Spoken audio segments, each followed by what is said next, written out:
Hello guys, divine sword के इस episode की स्टार्टिंग वहीं से होती है जहां से पिछला एपिसोड खत्म हुआ था। जब ब्लैकस्टोन को वोजिन की बातें समझ में आती है तब वो बोलता है, क्या तुम्हारी पास्ट लाइफ? इसके बाद वोजिन भी ब्लैकस्टोन की तरफ देखता है और फिर कहता है, मेरे ख्याल से मुझे इसे छुपाना नहीं चाहिए। वैसे भी कभी न कभी तो मैं तुम्हें यह सब बता ही देता। दरअसल ब्लैकस्टोन, मैं पहले भी 25 साल तक जी चुका हूँ, लेकिन मैं उस समय मर गया और वापस से अपने इस 15 साल वाली बॉडी में मेरा पुनर्जन्म हुआ। ब्लैकस्टोन इसकी ये सारी बातें सुनकर शौक रह जाता है और बोलता है, क्या?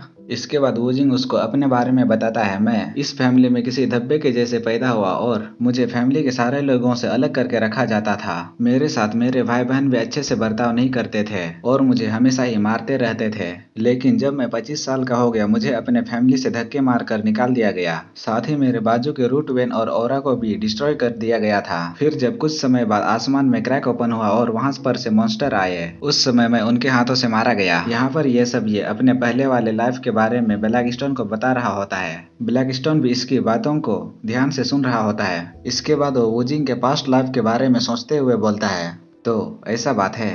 वूजिंग बोलता है, हाँ, जब मेरा पुनर्जन्म दोबारा से हुआ तब मैं यहाँ आकर तुमसे मिला। इसके बाद ब्लैकस्टोन बोलता है, तो अब मुझे चीजों की अच्छे से समझ आने लगी। तुम्हारा पुनर्जन्म हुआ है, इसीलिए तुम कोई भी मिशन को इतनी जल्दी एक्सेप्ट कर पाते हो। लेकिन वैसे अब तुम्हारा गोल क्या है? तुम अब क्या करना चाहते हो? वूजिंग बोलता है, मेरा गोल?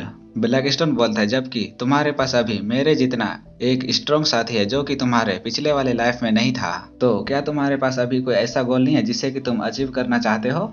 मैं इसे पूरा करने में तुम्हारी हेल्प करूंगा। इसी के साथ वोजिन बोलता है, मेरा बैड लक इस डिवाइन स्वॉर्ड बैक फैमिली से ही स्टार्ट हुआ है। मेरा ये गोल है कि मैं इस दुनिया का सबसे स्ट्रॉन्गेस्ट स्वॉर्ड्समैन बनना चाहता हूँ। साथ ही मैं अपने फादर को हरा करके खुद पैट्रियार्च बनना चाहता हूँ और इस फैमिली को अंदर से बाहर पूरी तरह बदल के रख दूंगा। वोजिन के आंसर को सुन करके ब्लैकस्टोन खुश हो जाता है और बोलता है, मुझे लगा ही था कि तुम यही चाहोगे। वैसे मुझे तुम्हारा आंसर पसंद आया। मेरे मास्टर को बिल्कुल तुम्हारे जैसा ही होना चाहिए। चलो, मैं तुम्हें ये बता देना चाहता हूँ कि तुम्हारा पुनर्जन्म का हमारे इस कॉन्ट्रैक्ट से कोई भी लेना देना नहीं है। लेकिन तुम्हारे साथ जबकि ऐसा कुछ हुआ है, मैं तुम्हें इतना ज्यादा स्ट्रांग बना दूंगा कि जो बैक हुजूम के बारे में तुम बातें करते हो, जिससे कि हम पहले मिले थे, मैं उससे भी ज्यादा स्ट्रांग, बल्कि तुम्हारे इस फैमिली के पैट्रियार्च नहीं, मैं तुम्हें इस वर्ल्ड का ही सबसे बेस्ट स्वॉर्ड्समैन बना दूंगा।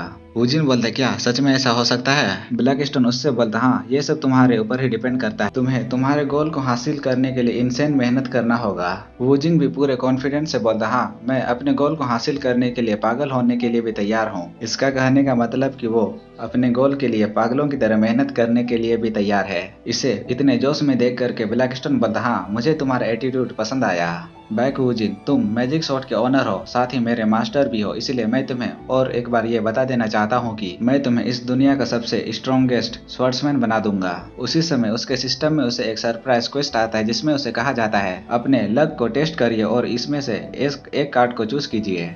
साथ ही वुजिंग के सामने कई सारे कार्ड अपीयर हो जाते हैं। इसी के साथ ब्लैकस्टोन वुजिंग से बोलता है, ये एक सरप्राइज क्वेस्ट है, लेकिन तुम्हें अपने ऑरा के रिवॉर्ड को पाने के लिए तुम्हारे ऑरा को और भी ज्यादा ट्रेन करना पड़ेगा। इसके बाद वुजिंग अपने सिस्टम की तरफ देखते हुए बोलता है, ये एक सरप्राइज क्वेस्ट है, तो मेरे ख्याल से मुझे रैंडम रिवार्ड यहाँ पर से मिलेंगे। ब्लैकस्टोन बोलता, हाँ, तुम्हें बस इनमें से एक कार्ड को चूज करना होगा। वहीं पर वुजिंग अपने सिस्टम को देखते हुए बोलता है, मेरे पास एक सिस्टम है जिसमें कि मुझे मिशन भी मिलते हैं और साथ ही मुझे रिवॉर्ड भी मिलते हैं। ये तो बिल्कुल किसी गेम की तरह ही है। ब्लैकस्टोन वुजिंग को उन कार्ड के बारे में बताता है, ये सारे के सारे कार्ड्स दिखने में सेम होते हैं। तुम्हें इनके अंदर के रिवॉर्ड के बारे में तभी पता चलेगा जब तुम इनमें से किसी एक को चूज कर लेते हो।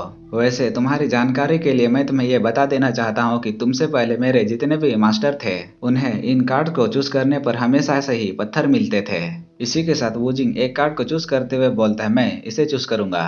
वुजिंग जैसे ही उस कार्ड को चूज करता है, वहां पर एक जोरदार लाइट निकलता है। वुजिंग को उस कार्ड को चूज करने के बदले रिवॉर्ड में एक गोली मिला होता है और वो उस गोली को देखकर बोलते, क्या एक कंचा? ब्लैकस्टोन उस गोली को देख करके शॉक हो जाता है और बोलता है, ये एक माना सेंसिटिविटी पिल है। लेकिन वुजिंग को उसकी बात कुछ समझ नहीं आती और वो उससे बोलता है, ये माना सेंसिटिविटी पिल क्या होता है? ब्लैकस्टोन उस पिल को देख करके काफी ज्यादा शॉक हुआ होता है और वो उससे बताता है, ये एक ऐसा पिल है जो कि तुम्हारे माना के सेंसिटिविटी को हमेशा के लिए इंक्रीज कर देता है। आखिर तुम्हारे जैसे एक बेवकूफ को ऐसा पिल मिल कैसे गया? और वो जिंग उसके बेवकूफ वाली बात को सुन करके गुस्सा हो जाता है और वो ब्लैकस्टोन से बोलता है, ओए तुम ज्यादा ही बोल रहे हो अब। वैसे ये माना सेंसिटिविटी क्या होता है? ब्लैकस्टोन वोजिन से बोलता, क्या तुम लोग यहाँ पर पे ये तरीका यूज नहीं करते? अगर तुम अपने माना के सेंसिटिविटी को बढ़ाते हो तो तुम बड़े ही आसानी से ऑरा को सेंस कर पाओगे। अगर तुम इस पिल को खाते हो तो तुम्हारे ऑरा का ग्रोथ बहुत ज्यादा बढ़ जाएगा। इसी के साथ वोजिंग ब्लैकस्टोन से कहता है, मैं तुम्हें ये पूछना चाहता हूँ कि अगर मैं इस पिल को खा लेता हूँ तो इसके कोई साइड इफेक्ट तो नहीं होंगे ना? इसकी बातों को सुनकर ब्लैकस्टोन उससे गुस्से में कहता है, तुम ये क्या बेकार की बातें कर रहे हो?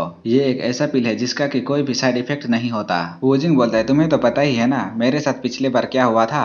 ब्लैकस्टोन बोलता, ओ तुम पिछले बार की बात कर रहे हो जब तुम्हारे स्टैट पॉइंट अचानक से इतने ज्यादा इंक्रीज हो गए थे। उस समय तुम्हें इतने ज्यादा दर्द का सामना इसीलिए करना पड़ा क्योंकि तुम्हारा बॉडी उस समय काफी ज्यादा वीक था। इसकी बातों को सुनकर वोजिंग बोलता है, तुम बात तो सही बोल रहे हो लेकिन तुम्हारी बातों को सुनकर पता नहीं मुझे क्यों इतना ज्यादा गुस्सा आ रहा है। जो भी हो, अगर तुमने कहा कि इस पिल के कोई भी साइड इफेक्ट नहीं होते तो मैं इसे खा लेता हूँ। इसी के साथ वो उस पिल को खा लेता है। तभी वो अचानक से बोलता है, जरा रुको, वैसे मुझे इस पिल को खाने के बाद कुछ भी महसूस नहीं हो रहा, क्या ये असली वाला पिल ही था ना? ब्लैकस्टोन उससे बताता है, तुम्हारे साथ ऐसा इसलिए हो रहा है क्योंकि तुम्हारा माना सेंसिटिविटी बहुत लो है। जैसे जैसे तुम ग्रो होते जाओगे वैसे वैसे ही तुम्हें इसके इफेक्ट भी दिखते जाएंगे, तो अभी के लिए तुम इस बारे में टेंशन मत लो। वोजिंग इसकी बातों को सुनकर कहता है, तो मुझे इसीलिए कुछ भी महसूस नहीं हो रहा क्योंकि मेरा माना सेंसिटिविटी काफी ज्यादा लो है। इसके बाद ब्लैकस्टोन वोजिंग से कहता है, वैसे आज तुमने काफी कुछ कर लिया, जाओ और अभी के लिए थोड़ा आराम कर लो, मैं तुम्हें कल माना को कैसे जमा करना है ये सब सिखाऊंगा। वोजिंग बोलता है, लेकिन क्यों,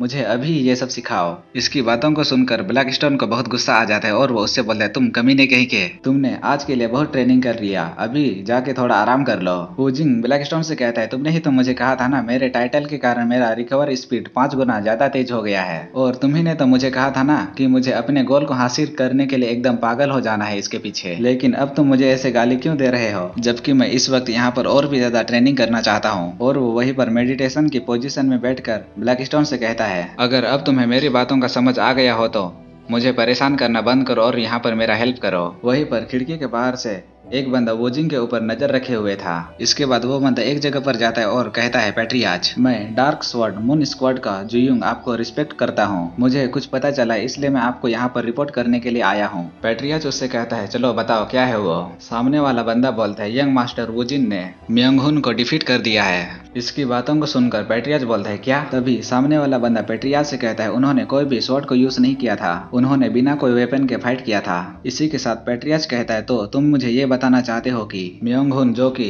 रैंक 2 का स्वॉर्ड्समैन है वो वोजिन से हार गया, जबकि वोजिन को तो ये भी पता नहीं कि ऑरा को प्रॉपरली यूज कैसे किया जाता है। इसी के साथ वो सामने वाला बंदा पैट्रियाज से कहता है, पहले तो मियोंग-हुन ने वोजिन को बहुत पीटा और यंग मास्टर वोजिन बस उसके हमलों को ब्लॉक कर रहा था। उसी समय जब यंग मास्टर मियोंग-हुन का बैलेंस बिगड़ा तब वोजिन ने इस मौके का फायदा उठाकर उसे नॉक कर दिया। इसकी बातों को सुनकर पैट्रियाज बोलते, लगता है मियोंग-हुन ने वोजिन को ज्यादा ही अंडर एस्टिमेट कर दिया था, इसी कारण से उसके साथ ये सब हुआ।